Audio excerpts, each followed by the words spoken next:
these PPEs to the frontliners on the ground. Nandito na po ang mga PPEs at makikipag-ugnayan na po ang DOH sa DOTR at DND upang maparating agad natin ito sa ating mga frontliners. Bukod sa pagsusupply ng PPEs, gumagawa din po tayo ng paraan upang ma-maximize ang kagamitan ng ating mga frontliners. The Department of Science and Technology, Philippine Textile Research Institute, for example, is spearheading the production of 500,000 reusable, washable, and rewearable facial masks as protective faceware. While government works to fully equip our health workers, it is at the same time ramping up efforts to secure and produce more testing kits so we can test more people and quickly identify and isolate those that have been infected.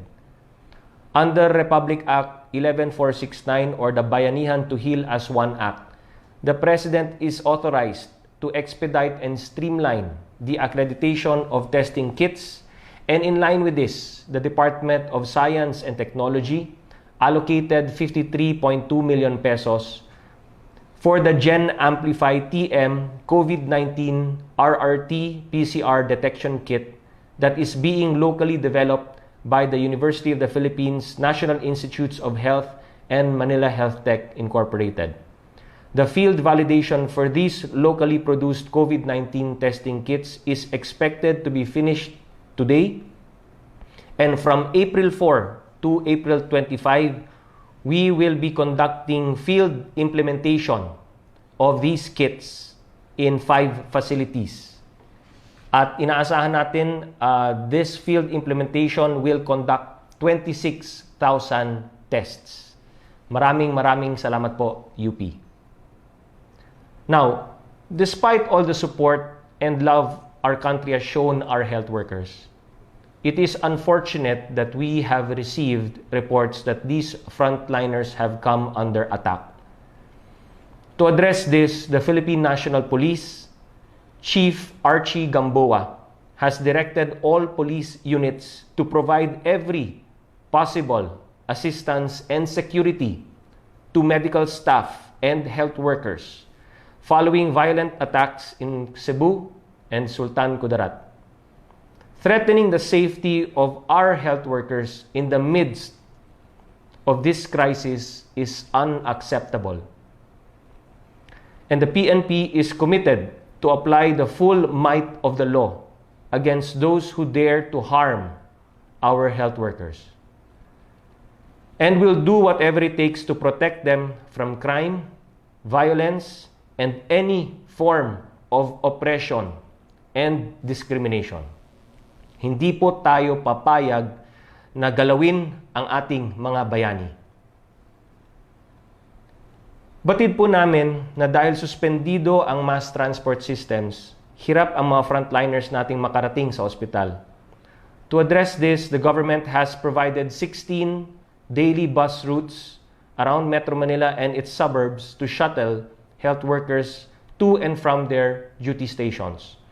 Aside from these, the DPWH has deployed 402 vehicles nationwide to serve as transportation services for our frontliners and our health workers. For the added peace of mind of our health workers, PNP personnel manning quarantine control stations are under instructions to assist them and escort them if necessary to their assigned hospitals. The DPWH has also played a role in efforts to prevent the spread of COVID-19. Through its field units, the DPWH provides disinfection and sanitation services for vehicles traversing national highways and public establishments and places via installed sanitation tents and gantry facilities. It has installed a total of 336 decontamination tents and 76 gantries were installed, and also decontaminated 415 convergence areas such as checkpoints, government facilities, schools, hospitals, and markets. Habang ginagawa po ang mga ito, importante pa rin po na lahat tayo magtulungan upang di kumalat ang COVID-19.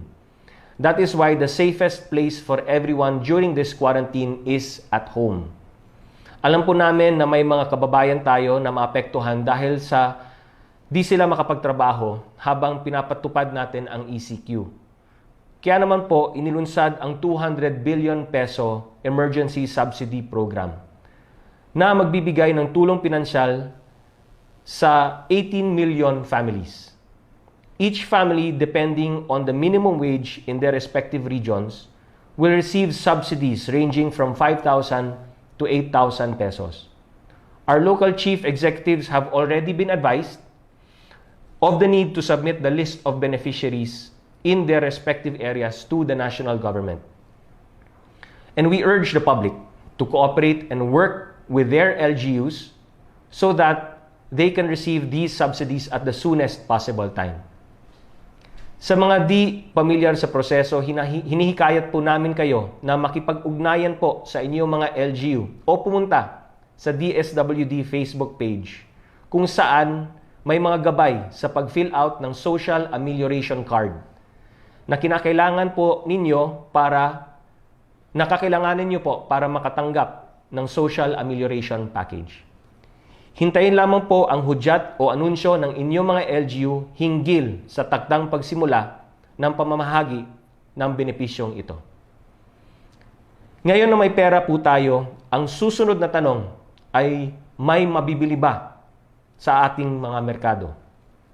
According to the Department of Agriculture, we should not be concerned as basic food requirements nationwide, such as fish, rice, pork, chicken, and vegetables are sufficient. With the national rice inventory this quarter, enough to last us for 75 days. And with additional procurement of 300,000 metric tons of rice. Huwag po tayong mag-alala, tuloy-tuloy po ang supply ng pagkain. We recognize that this crisis has an impact not only on public health, but on the health of small businesses all around the country. Marami din sa inyo nag-aalala, di lamang para sa inyong pamilya, kundi ang mga babayarin. Several government institutions have programs and directives to address these concerns. The Department of Trade and Industry is currently preparing the implementation of the 1 billion peso P3 Enterprise Rehabilitation Financing Program or ERF, which includes restart and or restock of businesses to avoid foreclosure of their business assets. This program will start once quarantine restrictions are lifted. Kung may mga loan po kayo, huwag po kayo mag-alala. A moratorium on loans extended by the DTI via its different programs is currently in place. This moratorium on the payment of loans has benefited 127,000 micro-enterprises under the Pondo sa Pagbabago at Pag-asenso or P3 program and 15,000 micro, small, and medium enterprises or MSMEs under the Small Business Corporation SB Corp Corporate Funded Loan Portfolios. Sa mga GOCCs naman sa ilalim ng Department of Human Settlements and Urban Development, meron po tayong 3-month moratorium sa mga loans natin mula March 16, 2020 hanggang June 15, 2020. This measure will benefit a total of 5,521,611 Pag-ibig member borrowers and beneficiaries of the housing programs of these agencies and covers an aggregate amount of 31.4 billion pesos in amortization payments due for the 3-month period. Under this moratorium, the collection of amortization for loan repayments is suspended from March 16, 2020 to June 15, 2020. And borrowers and borrowers shall not be imposed any additional interest or penalty for non-payment. The breakdown of the amount and the beneficiaries for each of the GOCCs are as follows. Sa Home Development Mutual Fund, housing loan payments worth 13.8 billion pesos covering 1 million borrowers, and multi-purpose and other short-term loans worth 16.7 billion pesos in loan payments of 4 million borrowers. Number 2, National Housing Authority. Loan repayment amortization dues in the amount of 450 million pesos covering a total of 263,611 residential accounts. Number 3, Social Housing Finance Corporation. 300 million pesos worth of monthly collections from some 240,000 informal settler families. So that's SHFC. At number 4, National Home Mortgage Finance Corporation. 165.5 million pesos in borrower payments for more than 18,000 housing units. This is a challenging time for all of us. Nasa gitna pa rin po tayo ng laban na ito. More than 2,000 of our kababayan, including DILG Secretary Ed Año, one of the members of the IATF, have contracted this dreaded disease. 88 of our countrymen have lost their lives to COVID-19. Kasama po dito ang mga doktor na nagbuwis ng kanilang buhay para pagalingin ang ating mga kababayan. The crisis is here and now. And how we choose to confront this threat will determine how and when we will overcome it.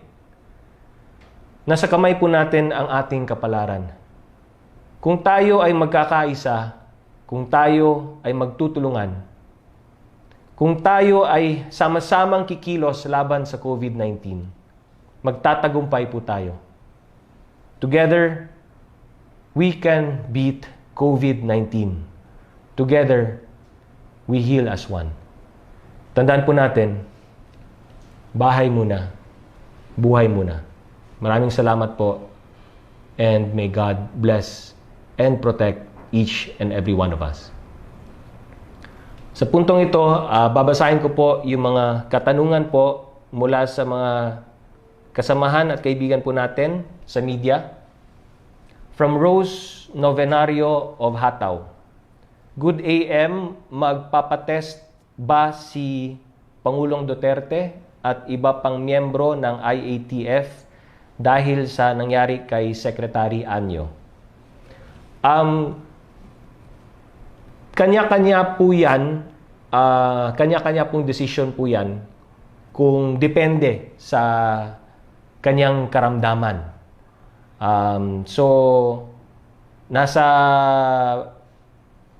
membership na po ng IATF ang ating mga nandun sa IATF, pati na rin yung mga cabinet secretaries po natin, ating mga kalihim, kung magpapatest ba sila o hindi. Depende sa kanilang karamdaman. Ako, personally, isolated na po ako at this is, I think, day 6 ng aking isolation. Nagsimula pong aking isolation at self-quarantine at work from home noong March 26. At habang wala pa po akong simptomas, ay hindi muna ako magpapatest. Bagamat hiwalay na po ako at isolated na po ako sa aking household at totally self-quarantine po ako ngayon. So depende sa kanya-kanyang karamdaman at kung may simptomas, then kailangan magpa-test. From Tina Mendez of Philstar. Good morning. Question: what's the IATF's stand on the request of the business community to lift the enhanced community quarantine by April 15 and instead shift to modified community quarantine How is the government balancing public health and safety vis-a-vis economic activity at this point of the crisis? Gaya ng aking naibanggit at na-announce na po kahapon, meron po tayong dalawang technical working group na binuo under the IATF. Yung unang technical working group, under po ito sa NEDA, chaired by NEDA, at ilang mga miyembro ng ating mga ahensya ng gobyerno. At sa kanila po napunta yung assignment ng forward planning and anticipatory planning. So ibig po sabihin, sila po yung magde-define ng new normal after April 15. So kumbaga, anong ma-expect natin, anong economic activities ang pwedeng gawin, anong mangyayari sa manufacturing, sa retail, sa iba't ibang sektor at aspeto ng ating ekonomiya, at paano makapagtrabaho at makatransition sa new normal ang ating mga kababayan. Yung pangalawang technical working group na binuo po natin, ito naman po yung under ng Department of Health, na siya po yung chair ng technical working group, at siya po ang magbubuo ng mga parameters to help us determine, no, kung paano ba ang gagawin natin after April 15 in terms ng quarantine, kung partial lifting, kung total lifting, kung ano yung mga lugar na mananatiling quarantine, etc. etc. So, yan po ay patuloy naming pag-uusapan sa IATF at patuloy na pag-uusapan niya ng technical working group. Second question, the World Health Organization said the coronavirus epidemic is far from over in the Asia-Pacific region, and current measures to curb the spread of the virus are buying time for countries to prepare for large-scale community transmissions. With the government mobilizing all LGUs to prepare for quarantine areas, what is the government's projected number of infected COVID-19 patients? Can the Philippines medical system handle all, say, half or 35,000 PUMs and PUIs based on WHO's estimates, or will we seek assistance from other countries? Well, katulad ng ginagawa po natin, we are trying to flatten the curve and manage ang lahat ng itong nangyayari sa ating bansa in terms of PUIs, yung mga severe, yung critical, yung moderate na PUIs, yung mild na PUIs, ang positive COVID-19 na severe and critical, moderate and mild na COVID-19 patients natin, and then yung PUIs, and then yung PUMs. So, it's far from over. Totoo po yun because, alam niyo po, habang wala pa pong vaccine ito, ito na nga yung sinasabi nating new normal. Kasi, ang mangyayari po dito, kahit magta-transition na po tayo dun sa tinatawag nating new normal, kailangan naka-implement pa po yung mga social distancing measures, kailangan maingat pa rin po tayo, dahil habang nandyan pa yung threat ng COVID-19 at wala pong vaccine, then kailangan lagi po tayong mag-iingat. Kaya magpapatuloy pa po yung trabaho natin sa pag-issue ng mga guidelines para to ensure na hindi na naman magkaroon ng massive local transmissions. So just to manage everybody's expectations, hindi naman po ibig sabihin na by April 15, wala na po tayong COVID-19. Nandyan pa rin po yung threat na yan kasi nga wala pa tayong bakuna. So, totoo po yun, it's not over yet, pero ang gusto lang po natin ma-manage na hindi siya kakalat ng ganun ka widespread, no? At lahat ng mga makakakuha at mahawa ng COVID-19 ay naalagaan natin at mas marami tayong recovery, no, kaysa sa death. So we need to make sure na i-minimize natin up to zero yung deaths and more recoveries po ang makikita natin. Can we say na abot sa 35,000? With everybody's cooperation, hindi na po tayo hindi na tayo pupunta sa 35,000 patients. Basta ang lahat po ay mag-cooperate. Yun po ang iniiwasan natin. Siyempre, pag umabot tayo 35,000 or 75,000, overwhelmed na po talaga ang ating health care and health facilities, pati ang ating mga health workers. Kaya, ginagawa po natin ang lahat ng mga hakbang na maaari nating gawin para hindi po tayo umabot sa puntong yan. But nevertheless, yung preparations na ginagawa po natin ay nandyan na po, no? In terms of PPEs, medical supplies, medicines, and yung facilities natin. Gaya ng sinabi namin kahapon, ay na-identify na po natin yung mga big facilities tulad ng World Trade, ng Rizal Memorial Center, Coliseum, yung PICC, at marami pa po tayong mga na-identify na mga big facilities para pang isolation at quarantine. Provincial, city, municipal, down to the barangay level ay naka-identify na rin po sila. Tapos may maritime vessels pa tayo na maaari natin gamitin na quarantine or isolation facilities, at meron pa po mga hotels and similar establishments na na-identify na rin po natin down to the regional level. So lahat po ng regions ay naka-inventaryo na po ang lahat ng maaari nating pwedeng gamitin kung sakasakaling kailangan nating gamitin ang lahat ng mga iyan. Next. Will we seek assistance from other countries? Siyempre, kung may tulong pong may bibigay ang iba't ibang mga bansa. And we have been asking help from other countries, katulad na rin ng pag-procure natin ng mga PPEs at iba pang mga kagamitan. Joseph Morong of GMA. Yesterday, Chief Implementor General Carlito Galvez said that government will massively force quarantine PUIs, PUMs to isolate cases. Public seems to like the idea of segregation. What will be the mechanisms? All PUIs, PUMs will be in the quarantine areas, including VIPs.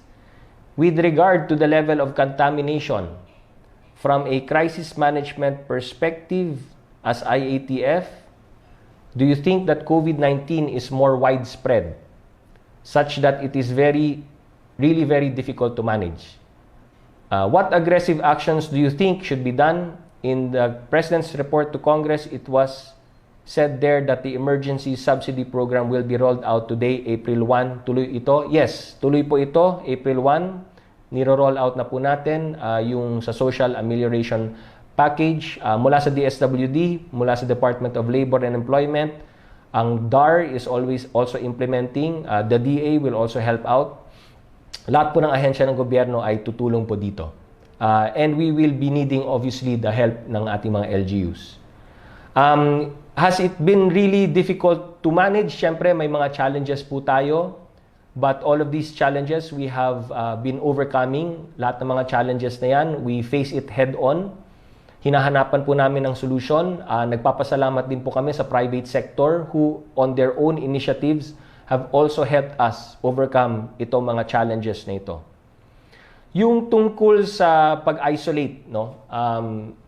So, ang step-by-step process po na gagawin po natin, gaya ng sinabi ko, naka-identify na po tayo ng mga isolation and quarantine facilities tulad po nung sinabi ko na, PICC, World Trade at Rizal Memorial. So, the way we will manage this is unahin po muna namin i-manage yung mga COVID-19 positives. So, yung severe and critical and even moderate, ay gusto po natin lahat sila ay nandun sa hospital. So we have to make sure na yung hospital bed capacity ay intact. We have to make sure na may mga hospital beds po ang ating mga PUI patient, ang ating mga COVID-19 patients. And we have to prioritize moderate, severe and critical patients, no?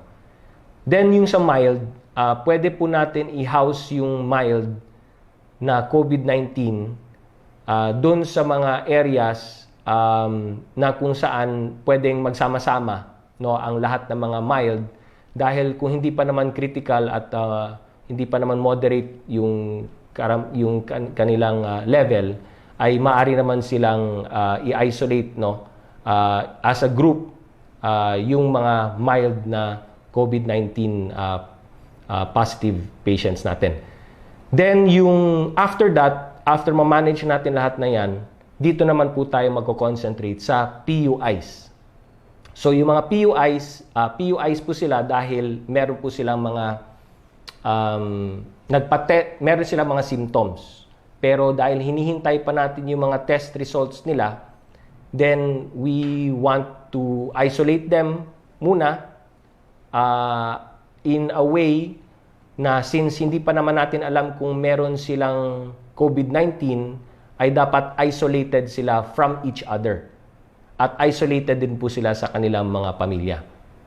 So dahil may symptoms na po sila, symptomatic na sila, at presumably nag-test na at hinihintay natin yung test nila, dahil hindi pa tayo sigurado na COVID-19 positive na sila, kinakailangan na hiwalay natin sila sa kanilang pamilya at sa population, pero kailangan hiwa-hiwalay din sila sa iba't ibang mga PUIs. So kailangan single room occupancy po ang ibibigay natin na setup para sa kanila. So yun muna yung aming ipaprioritize, and then the next na naman po would be the PUMs. So yung mga PUMs, sila po yung mga asymptomatic at sila po yung hindi pa natin alam kung positive sila or negative dahil hindi pa sila nagte-test. So in the meantime, nag-usap-usap po kami sa IATF kung paano ang gagawin natin sa mga PUMs. So ideally, syempre gusto rin natin sila mahiwalay sa population kahit asymptomatic sila, but they are PUMs dahil may close contact sila sa mga positive, no? So yun is an ongoing discussion sa IATF, pero yung order of priority, ganun po ang ginagawa natin. Joyce Balancio of DZMM.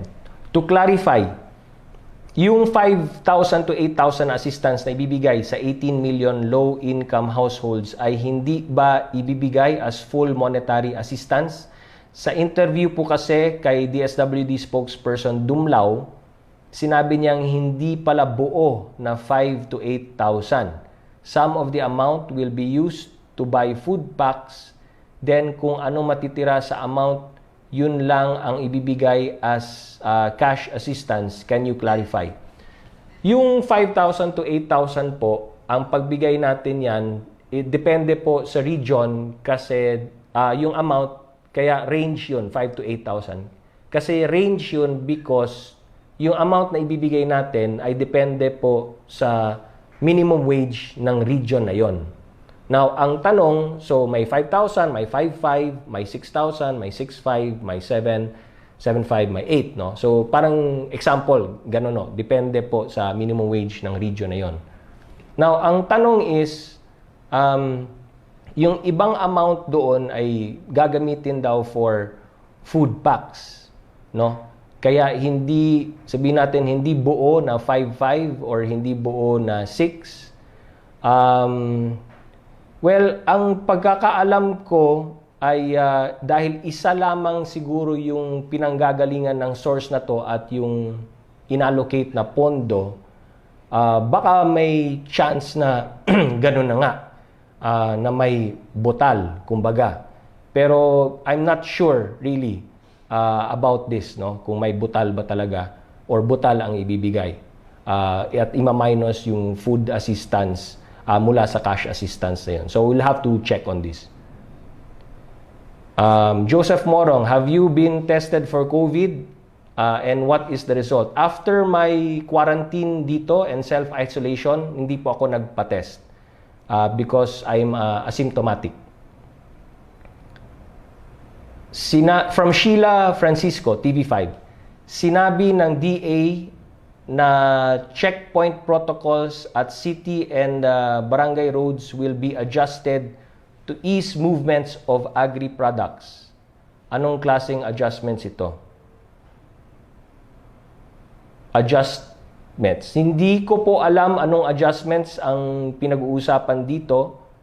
Siguro ang ibig lang pong sabihin, dahil paulit-ulit naman po namin sinasabi na all cargo is unhampered. So the supply of cargo, whatever it is unhampered.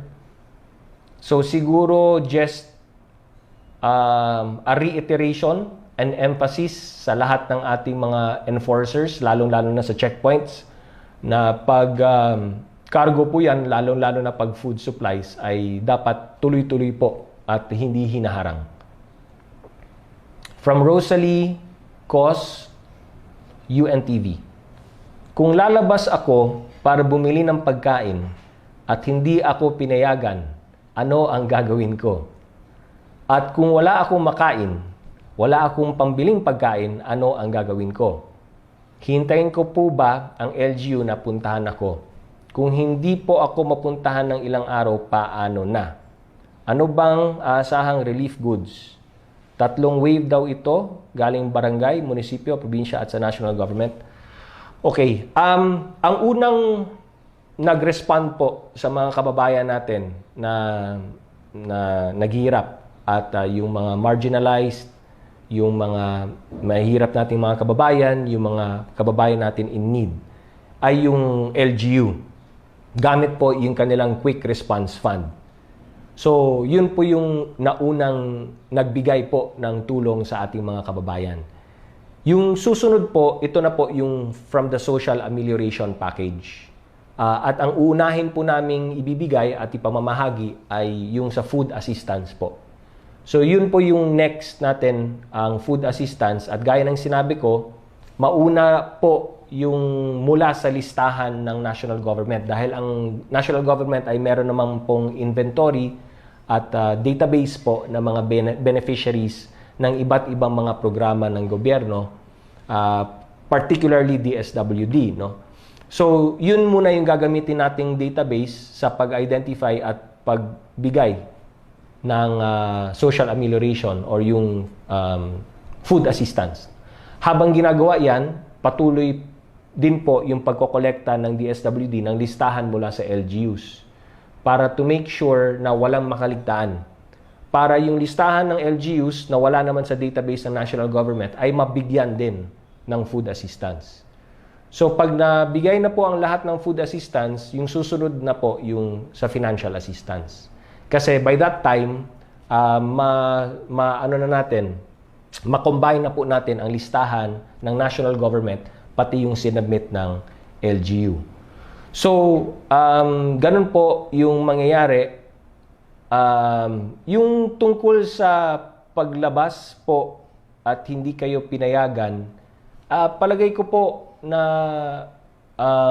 na-emphasize naman po natin sa guidelines na isang miyembro lamang po ng pamilya yung maaring lumabas para bumili ng pagkain. So, siguro yung sa katanungan mo, makipag-ugnayan na lang siguro sa inyong LGU or sa inyong barangay kung sino ba sa pamilya ninyo yung authorized na lumabas para bumili ng pagkain. From Jen Kabiling, Manila Bulletin. Number 1, will the IATF consider Presidential Advisor Joey Concepcion's pronouncement that the Luzon can't afford another month of lockdown since it will hurt the economy and businesses? Number 2, is selective or barangay-based quarantine an option for the government? What are the factors to prompt such action? Siguro, hindi ko muna pangunahan kung ano man ang magiging desisyon ng dalawang technical working groups na binuo ng IATF.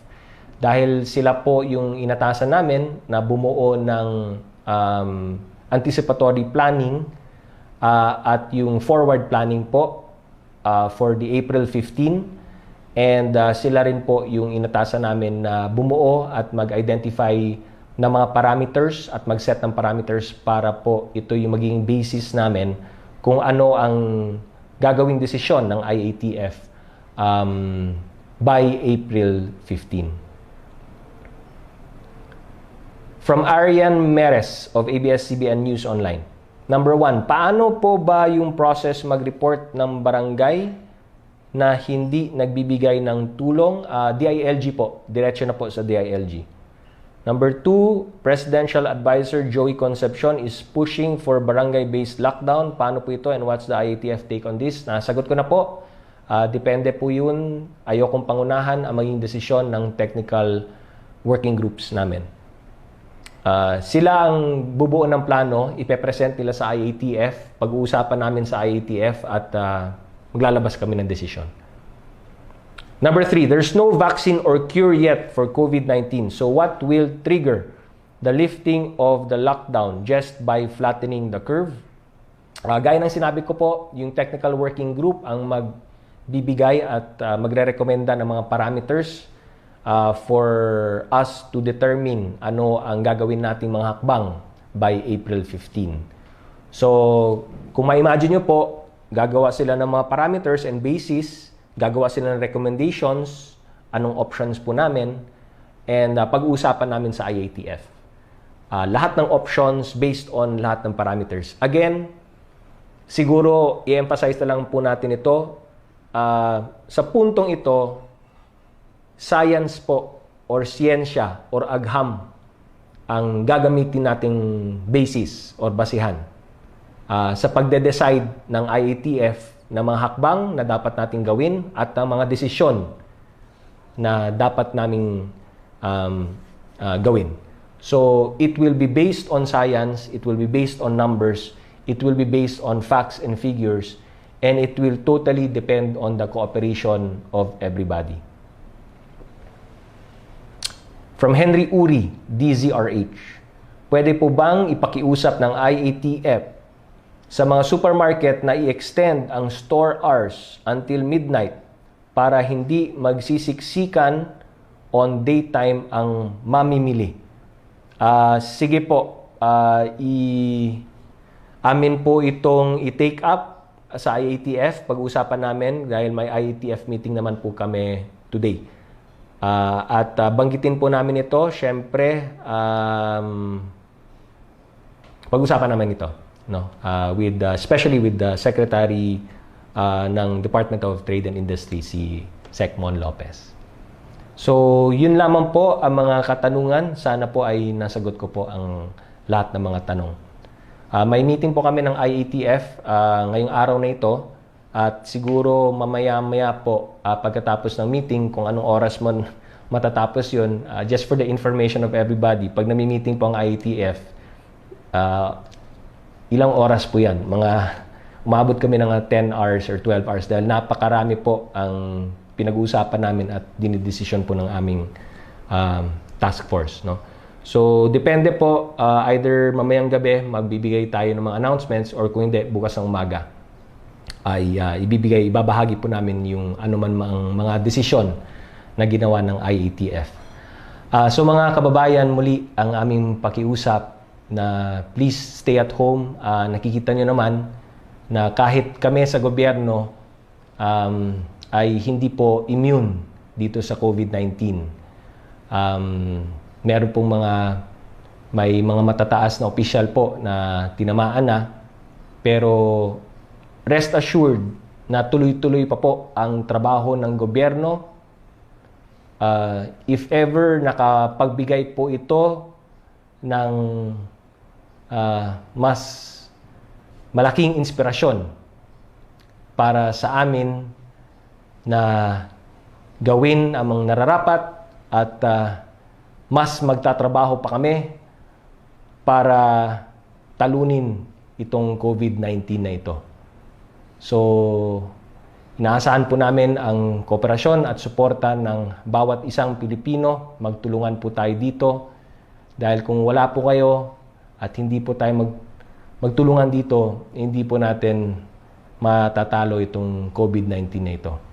So mga kababayan, God bless po sa inyong lahat. Tandaan po natin, bahay muna, buhay muna.